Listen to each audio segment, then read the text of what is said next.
Қалдарыңыз қалай?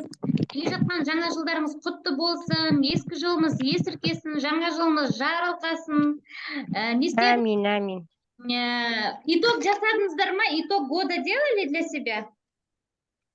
Ничего еще не делала. Жду, завтра отработаю еще день. Собственно, буду браться, как я говорю, внучке, за третью работу. Да. Это у меня третья работа, Дима, сибирское здоровье.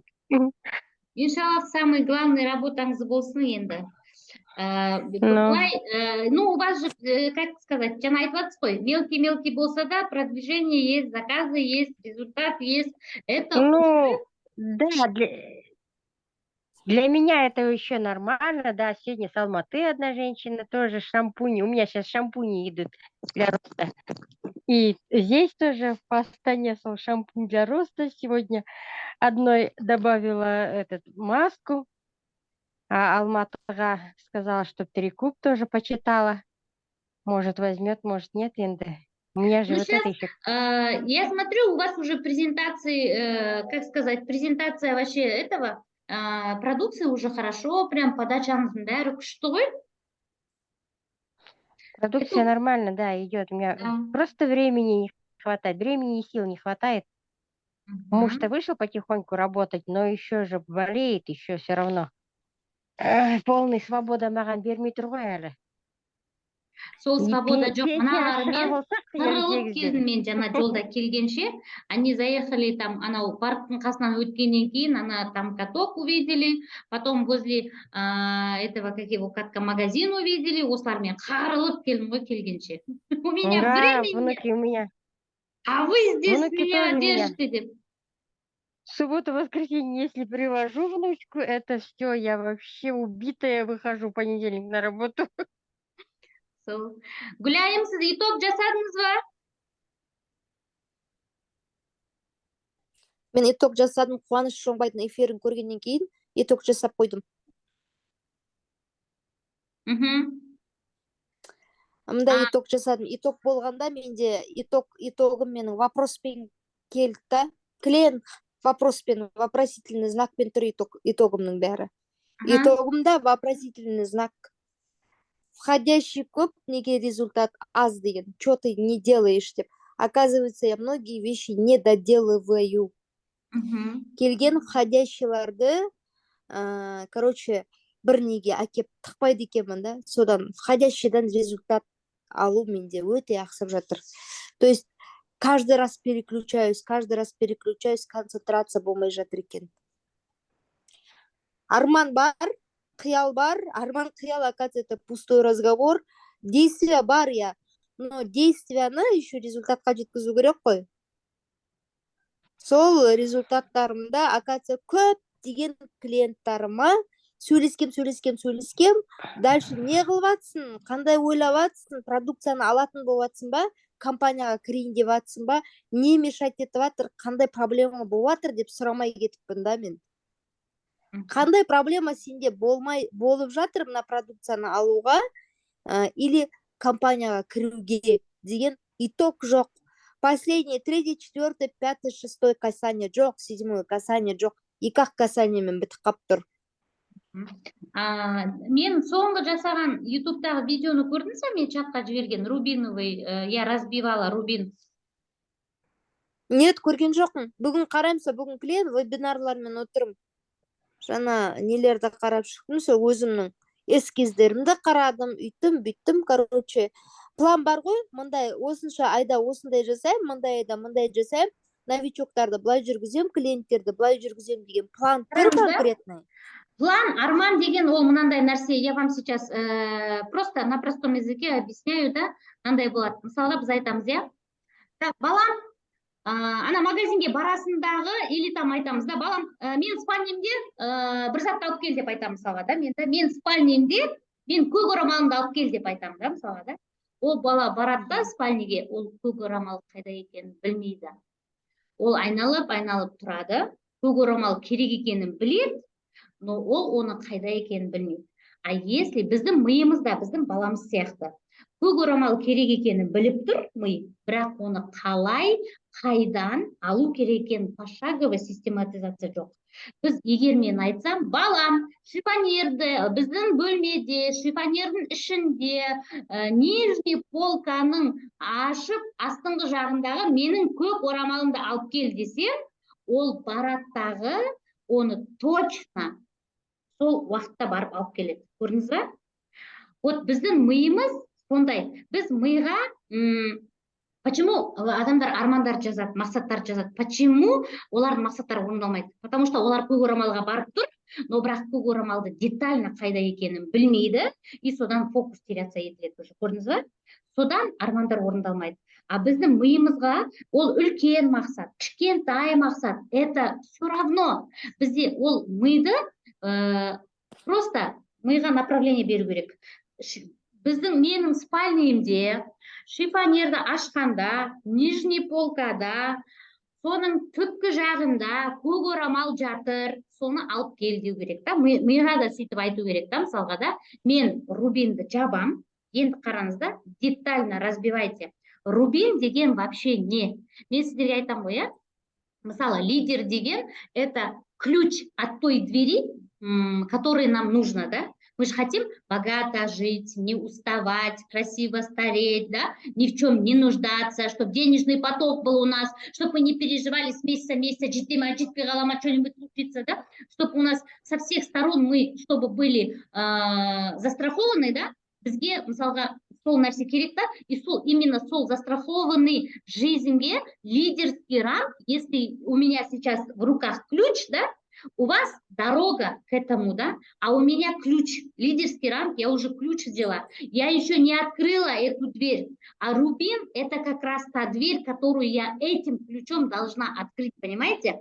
И именно сол рубиннің есігін ашқан кезде уже у нас, мен айтам, рубин – это королевская жизнь, да? Рубине уже стабильные 2 миллиона зарплата, и это для любой страны, для любой семьи, 7 баласы, 10 баласы болса да, 2 миллион тенге зарплата, это очень шикарно, можно жить. Прям 300 мың теңгеге 5 бөлмелі үйді снимать етіп алып, 500 мың, 600 мың теңгені тамақ қып, қалғанын гулять етіп, былай өмір сүруге болады, даже если у тебя не будет квартиры, но на рубине бізде, если правильно рассчитывать, да, рубинда 40 миллион теңге біз не аламыз, премия аламыз мысалға, да, и сол 40 миллион теңгені өзі мысалға, да, біздің армандағы үйімізді алып, армандағы өмірімізді 2 миллион теңгеге былай сүруге былай жетеді мысалға, да.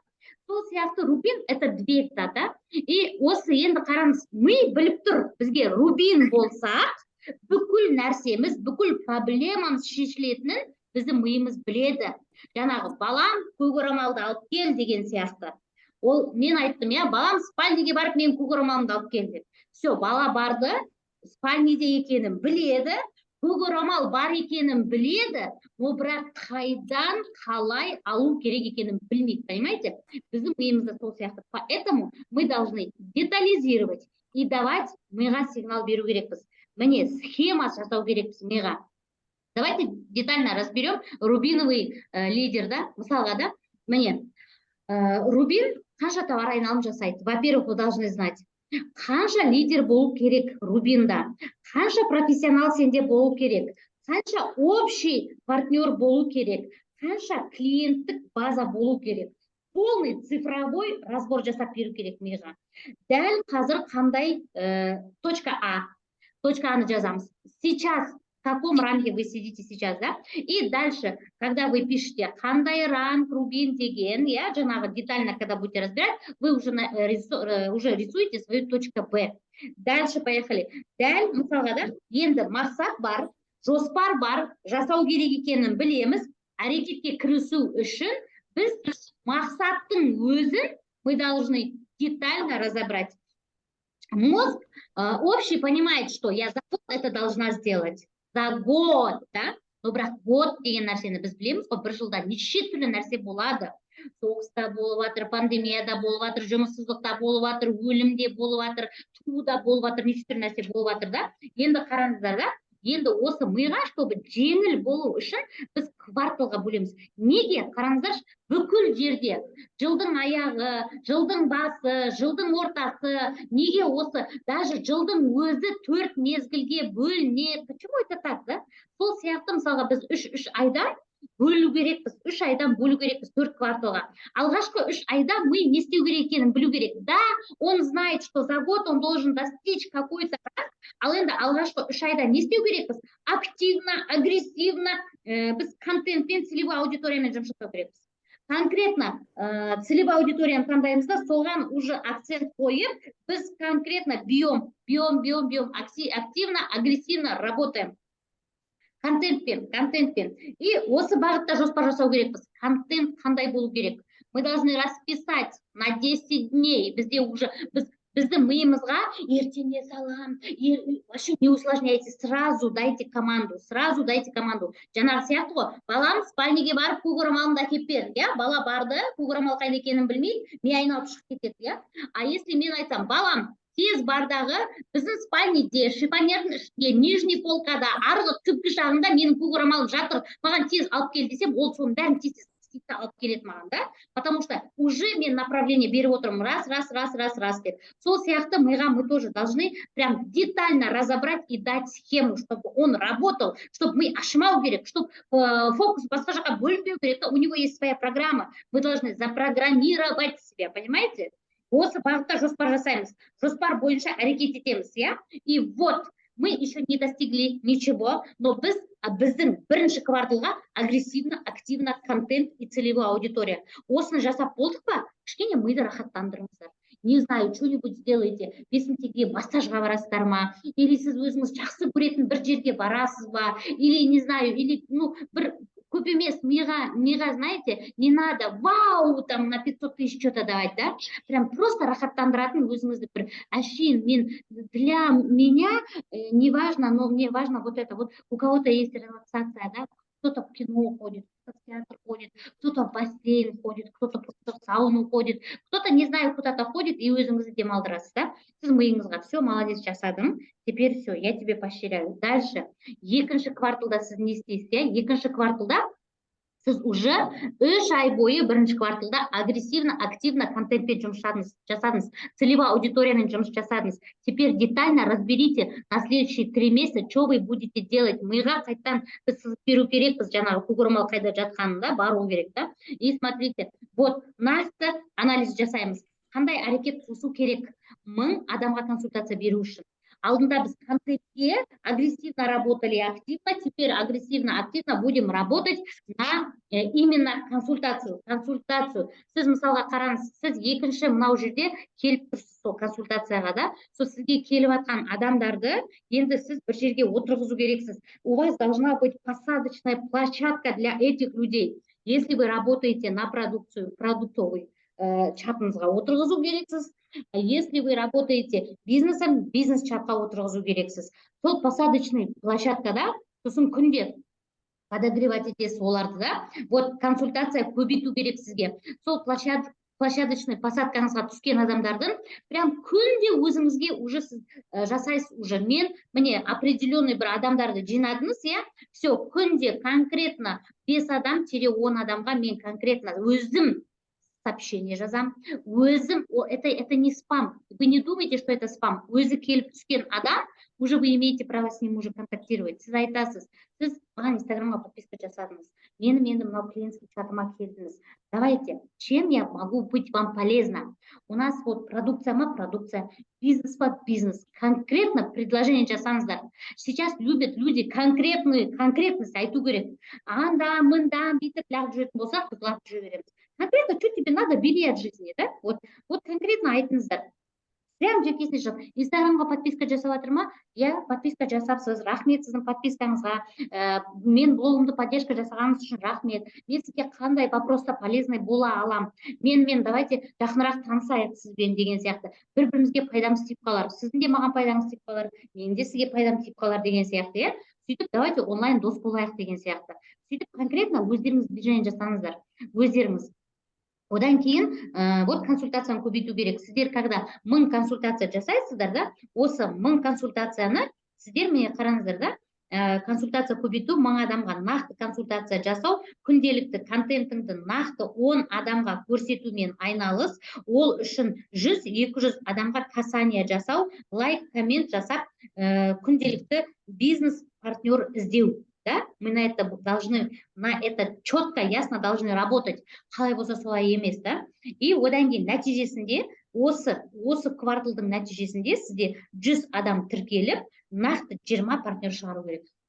Вот ваша цель должна быть такой. Понимаете? И одан кейін уже ары қарай келесі 3 айға сол 20 адамды бизнеске баулайсыз, уже бизнеске үйретесіз, уже кәдімгідей быстрый стартты қалай жүргізу керек, клиентский чатты қалай создавать ету керек, клиентский чатпен қалай жұмыс жасау керек, да, қанды ішеді, да, болады неше түрлі адамдар, да, но на все мы это уже морально готовы, да, к этому, да. Когда вы морально уже готовы к этому, да, сіздерге анау адамның әңгімесі, бірдемесі, шірдемесі, оның келетіні, кететіні, істемей қоятыны сіздерге как-то пофигу болады, понимаете?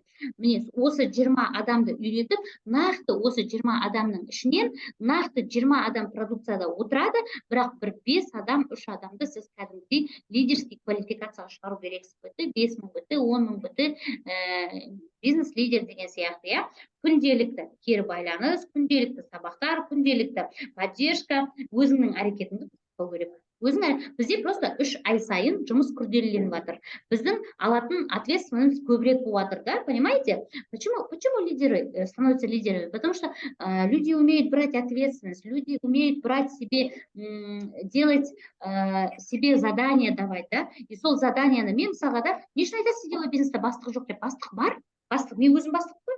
И өзіме қалай мен задача қоям, сол задачаны мен орындасам, мен өзіме подчиняться ете алам, да. Өзіне өзі подчиняться ете алатын адам, ол басқа адамды подчиняться етуіне жаңағы не бере алады, ықпал тигізе алады, понимаете? Вот өстіп, күнделікті саудаңды да жүргіз, күнделікті рекрутингте жаса, күнделікті командамен жұмыс жаса. Мен мысалы қараңыздаршы, сіздермен зумға шығып, сіздермен бірге чатта отырып, сіздерді сұрақтарыңызға жауап беріп отқан кезде, менің инстаграмым или чаттарым, или мен тиктогым қалып қоймайды. Или мен бүгін тек қана семьямен заниматься етем деп, мен инстаграмды сіздерді қалдырып кетпеймін. Я все равномерно бәрі бірге келе жатыр менде. Тура сондай дәрежеге жету керексіздер. И все, одан кейін келесі 3 айда сол сіздің сол 20 адамыңыздан іріктеліп қалған адамдарды уже профессионал қылып шығарып жіберу уже. Все, профессионал деген рахат қой. Міне, бүгін мысалға да Марина Кавкова өзінің зумын жасап жатыр, өзін жаңағыдай не жасап жатыр, қалай еді жаңағы жылды уже нетіп жатыр да, резюмировать етіп жатыр, уже 23 жылға уже өзінің жаңағы артынан келе жатқан профессионалы бар, уже оның мен профессионалымның уже артынан профессионал шығайын деп тұр да, уже 12 000 бала артынан бір қыз жауып отыр. Сол екеуі мысалға годовой план құрып жатыр уже. Я вообще не касаюсь. Мен просто чатында тихо просто сижу и все, да. А менің Анар мысалға да, Анарда да мен ешнәрсе айтпаймын ғой, байқайсың, мен Анардың чатын вообще жүргізбеймін, да, я там ничего не делаю, я просто там сижу, я просто наблюдаю и наслаждаюсь, как мой профессионал работает. И өзі бүгін зумын өткізді, розыгрыштарын бір партнердің арасында розыгрыш өткізді, білмеймін қандай розыгрыш болған, зумында даже я не присутствовала, но я знаю, что они сегодня отчет на 22 год делали зум. Вот видите, и әркім өздері уже кетіп жатыр да, көрдіңіздер ма?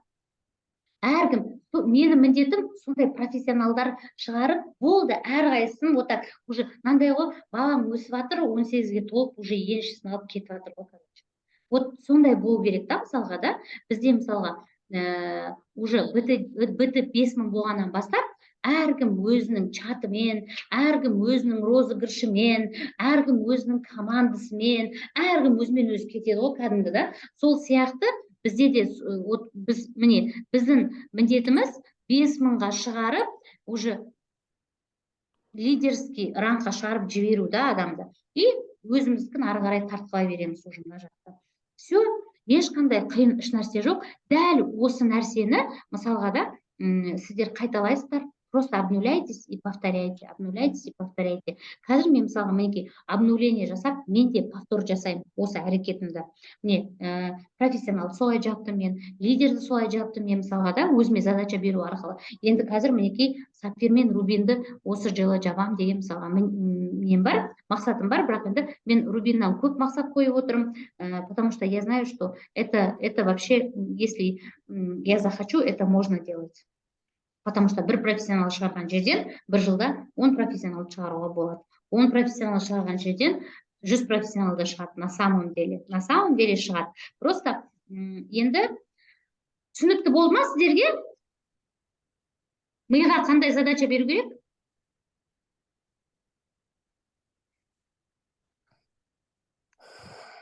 Разбивать на недели, на дни, да. Жаңағыдай көк орамалды іздеп жүрудің қажеті жоқ. Көк орамалдың қайда екенін айту керек миға конкретно. Ми бала сияқты. Потому что мечтаем, визуализируем, это все хорошо, конечно, да, визуализацияның да мысалға бәрі жақсы, оның бәрі, но бірақ оның бәрі қалып қояды, если біз миға задача бермесек, задача беру керек. А задача алған ми, ол сізге уже өзақ маза бермейді, ол сізге ұйқы бермейді соны істемесеңіз. Вот беде Анар айтатын, я спать не смогу, тикток ашып басам, как будто у меня вот тут что-то стоит деп, да? Потому что оның миы маза бермейді оған, көрдіңіз ба? Істемесең, ол ми сені жатқызбайды, тыныш ұйықтатпайды, тамақ ішкізбейді. Вот мен бүгін зум істей алмадым деп, мына бәрін қырып келдім ғой, келгенше машинада, иә? Сол сияқты сен миың уже сол нәрсені істемесең, саған уже покой бермейді, ұйқы жоқ, да? Вот именно миға задача түсіп тұр, значит, если у вас что-то не так. Сол миды задача жасаңыздар. Задача алған ми запрограммировался, все.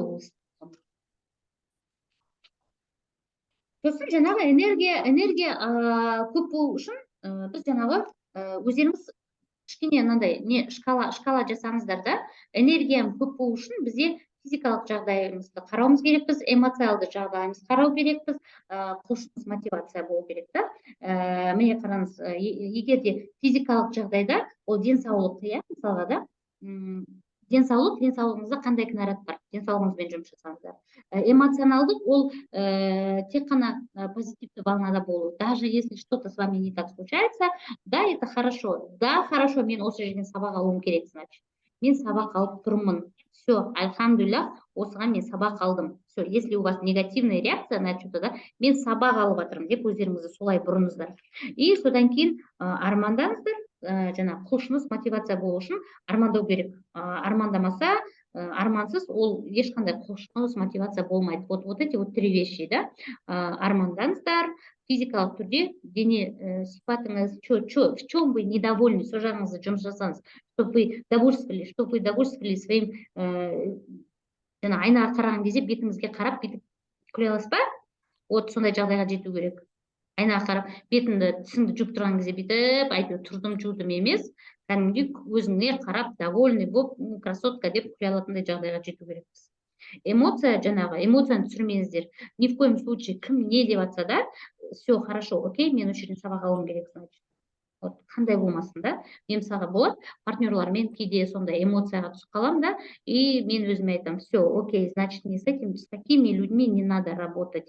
Если маған бұл сабақ болды, все, я за такими людьми не буду бегать деген сияқты. Өткенде мысалға Әсел маған сондай эмоция берді, и мен өзіме так, что я из этого взяла деп өзіме айттым, и мен өзіме айттым, маған бассейнге кіріп оқысы келмейтін адамдар, значит, керек емес. Өзіне керек болмаса, это и мне тоже не надо. Успокойся. Она не твой человек деп мен өзімді успокоиться еттім. Хотя 200 балл жауып, VIP консультант болып келді, я. Но бірақ, она, знаете, вы же знаете, почему вы не можете сразу на автомате маған айта салмайсыз ба? Мен Байсаберинді қарай алмаймын қазір. Я пирожки пеку, я памперс меняю, я на базаре хожу дей береді, да? А ол өзіне керек қой, Байсаберинді егер өзі үшін кіріп қарамаса, значит, такой человек мне не нужен, который дайын ақпаратты телефонда қарамай тұр. Понимаете? Я просто себя успокоила. Все, дайын ақпаратты қарағысы келмейтін адам, ертең бұл адамдармен жұмыс жасамайды. А тебе нужен такой партнер, бота? Успокойся, она не твой человек, пусть уходит, отпусти ее. Все, я ее отпустила, она сразу вышла с чата. Да? Сол сияқты о 200 балды мен саудамен өзім ақ жасап аламын.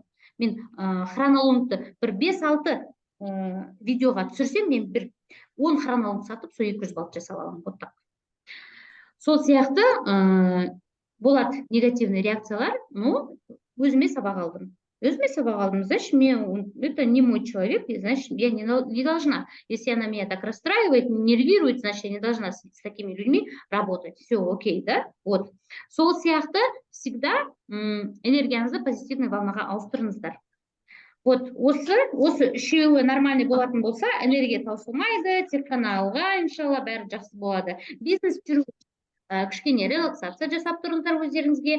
Біздің бизнесіміз тікелей миға қатысты болғандықтан, миды тынықтыру керек. Несмотря ни на что, білмеймін, бір 20 минут уақыт тауып, сіздер или медитация жасайсыздар, или дұға жасайсыздар, или енді намаз оқитын кісілерге это очень повезло. Біз 5 рет релаксация жасайсыздар, да? А егер де намаз болмаса, білмеймін, ертерек жатасыздар, или ертерек тұрасыздар, или, не знаю, душтың астында жақсы бір музыка қойып, бір 10 минут тұрасыздар, или просто таңертең тыныш ауада шығып демаласыздар.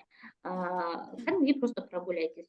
Когда ми тыныққан кезде, релаксация болған кезде, ми сізді шаршамайды, жақсы жұмыс жасауға, сіздер күнделікті бензин құйып отқан сияқты машинаға мы должны релаксация жасап тұру керекпіз, иә? Сол сияқты обязательно, иә? Бастағы шумдарымызды дұрыстаңыздар. Бастағы шум болса, ол бізге мешать етеді, ол бізге былай миымызды төңкереді. И жаңағы түсініп жатсыздар ма? Да. Релакс күйде жүру керек, демалу керек обязательно. Бір цельді жасап тастадың ба, екінші цельді жасамай тұрып, передышка керек.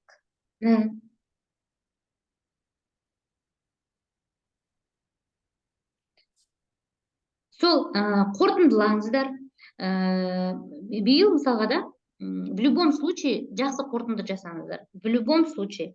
Былай қорытынды деп айта алмаймын. Былай жақсы, негізгі алып бара жатқан бағытым дұрыс. Входящий керек дедім, входящий бар. Партнерларымның біреуі 1000 балға шықса екен, хотя бы деп едім, ол шығып тұр 1000 балға. Клиенттерім артық салмақ салмай өз обороттарын өздері жасады. Өзімде личный товар оборот 400 болатын болса, қалған 600-ді және қызымның кабинетіндегі 600 балды клиенттерім самостоятельно жасап тұр былай қарағанда. Тек направление беріп отырдым, дұрыс консультация бердім. И в принципе неплохо, не жалуюсь. Но этого мне очень мало.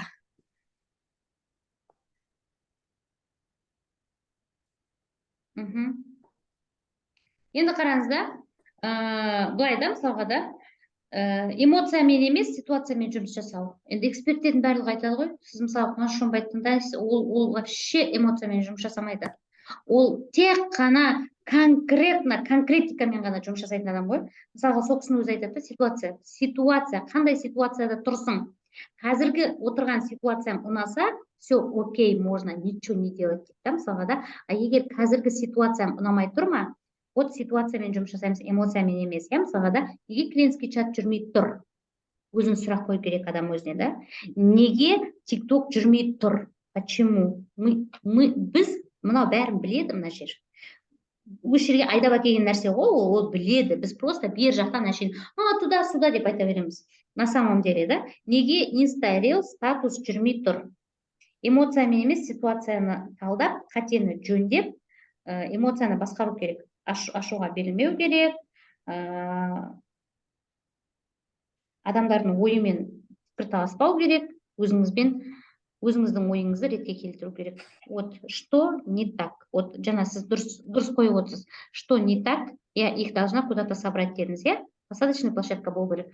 Посадочная площадкада сіз сосын подогревать етесіз ол адамдарды. Күнделікті бір нақты рилс түсіріп, соларға жіберіп, мына жақтан тағы да бір голосовой жіберіп қойып, вау, қараңыздар, күшті керемет нәтиже болып жатыр деп, оны жіберіп қойып, жаңағыдай бір чатқа жинап алып, сөйтіп, мен мысалға, сіз отырсыз ғой, менің анау табысты телефон деген чатта да, мысалы, күнде адамдар келіп жатыр ғой, мен бір рилс жіберіп қоямын да, содан кейін ана өзім көрсеткен жаңағы консультация видеоларымда бірдемелерін жіберіп қоямын, иә. Сөйтіп мысалы подогревать етіп жатырмын адамдарды. И ничего, жақсы. Қазір осы жаңа жылда бастаймын, жаңа жылда келем деп жатқандар бар енді. Келет, Алла қаласа, мен білем, мен 23-ші жылға үмітім өте зор, потому что действительно этот год, мой год будет, этот год будет моим прорывным годом. Сол сияқты сіздер де прорывной год жасауға әрқайсыларыңыз өздеріңіздің миларыңызбен жұмыс жасау арқылы жетесіздер. Бұл жерде ешқандай қиын нәрсе жоқ. Бас қатырмайсыздар. Просто миға задача беріңіздер. Задачаны дұрыс беретін болсаңыздар, айтып тұрмын ғой, миларыңыз өзі-ақ сізді жұмыс жасатады. Өзі-ақ кәдімгідей. Машина жақсы жүру үшін біз не істейміз? Алыс жолға шығатын кезде машинаны дайындаймыз ғой. Мен мысалы Таразға, Алматыға баратын кезде менің күйеуім обязательно балансировкаға кіріп дөңгелектерді тексереді. Обязательно неге жаңағы фильтрін ауыстырады, майын ауыстырады, кәдімгідей жан-жақты барын тексеріп, содан кейін барып уже даже алысқа баратын кезде біз постоянно машинаға 96-шы бензин құямыз, мысалға ең қымбат бензинді, иә. Ну, это уже вот сол сияқты бізде 4 дөңгелегімізді, 4 жағымыз айтады ғой, 4-еу түгел болса, төбедегі келеді деп. Вот сол 4 дөңгелегімізді сайлап, сөйтіп жолға шығу керекпіз, алыс жолға шығайын деп жатырмыз. Сол сияқты дұрыс мақсат қою, реально что хочешь, и жаңағы бәрін енді өзімізге байланысты, барлығы айналып келгенде өзімізге байланысты. Өйткені бізде барлық осы сабақтардың барлығы беріліп жатыр ғой нақты. Конкретно не істеу керек екенін бәрі бар бізде. Просто конкретно что вы будете делать, да, вот в этом вопрос. Енді қазір бізде 5 минут уақытымыз бар. Резюмировать етейік, давайте, иә. Өздеріңізге обязательно жазыңыздар, жақсы жағынан. Осы жылы сіздермен не болды? Ең керемет нәрсе болғанда сіздерге, қандай жағдайда сіздер өте бақытты болдыңыздар осы жылы. Прям детально разберите. Прям февральда не болды, январда не болды, неде, мартта не болды, неде не болды, бәрін жазасыздар. И кәдімгідей сол айды есіңізге түсіріп, и содан кейін сізбен сол қуанышты жағдайлар жазасыздар, не үйренгендеріңіз жазасыздар, и содан кейін не расстраивать етті. Мысалға, мен мысалға өте бақытты состояниеде болдым. Сол состояниені мен көбірек болғанын қалаймын, сондай состояние өмірімде. Көбірек болу үшін мен не істеуім керек? Мысалға, если это отношение болса, отношение во всем, да? Қандай отношение, да? Сізге сол жақсылық әкелді ғой, біреу арқылы келді ғой. Образом, өзімізбен өзіміз жүріп қиялдап жақсы болмаймыз ғой біз. Какой-то біреу арқылы бізге сол жақсылық келді. И сол, да? Одан кейін сізбен болған жаңағы қызықты нәрсе и сізді расстраивать еткен нәрсе, мысалға сізді расстраивать еткен нәрсе, ол не үшін сіз расстраиваться еттіңіз? Енді сондай нәрсе болмас үшін 23-ші жылы сіз не істейсіз, мысалға, да? Сол сияқты өзімізге өзіміз отчет берген кезде өзімізді кәдімгідей бүйтіп орнымызға қоямыз. Обязательно надо это делать, обязательно перезагрузитесь, чтобы 22-й годтағы қалған нәрсем бәрі қалсын. Бақытты нәрселер қалады тоже, да, и мен ол нәрселерді көбірек жасаймын. Мен қандай нәрселер, қызықты нәрселер болды, и қандай жаңағы сіздерді расстраивать ететін нәрселер болды, барлығы болу керек сіздерде. Өздеріңіз сол нәрсеге қарай бүйтіп стрелка жасап 23-ші жылға көшесіздер.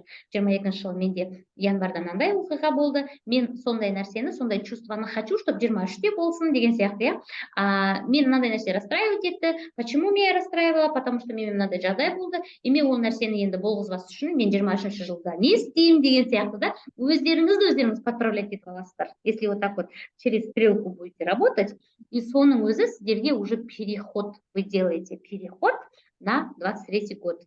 Сөйтіп, кішкене өздеріңізбен жұмыс жасаңыздар. Это очень важно. Самим собой быть. Сосын қазір давайте, қолдарыңыз бос болса, келесі зумды жасайық. Неге? Я хочу с вами обсудить обучение не істейміз, қалай запуск жасаймыз. Жақсы. Ал давайте, самый бір қуанған нәрселеріңізді айтсаңыздаршы енді осы жылы. Самый қуанған нәрсе, мышлением өзгерді менің. Мышлением өзгерді, нәрсеге сабырлықпен қарауды үйрендім. Мүмкін продукцияның да әсері болған шығар. Сосын Аллаға аманат етуді үйрендім. Мгм. То есть шаруа жұмыс жасап жатқан кезде, неге деген сұрақтар болған кезде, Алла тағала осының шешімін жақында тауып бересің ғой, Мгм. шешімін таба алмай жатырмын деп солай запрос жасауға. Мен сияқты, менсіз еш нәрсе бітпейтін сияқты солай сезінетін ғой. Вообще обычный өмірде де да. Қазір әрбір адамның өзінің правасы бар. Только мен бәр нәрсені регулировать ете алмаймын, мен тек действие жасап, вселенныйға дұрыс запрос жасауды ғана қолымнан келетін соны ғана түсіндім. Соны түсіндім реально. Соған қуанам өзім.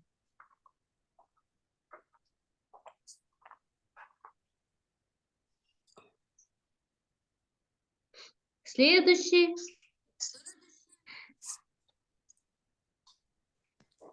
Arkadaşlar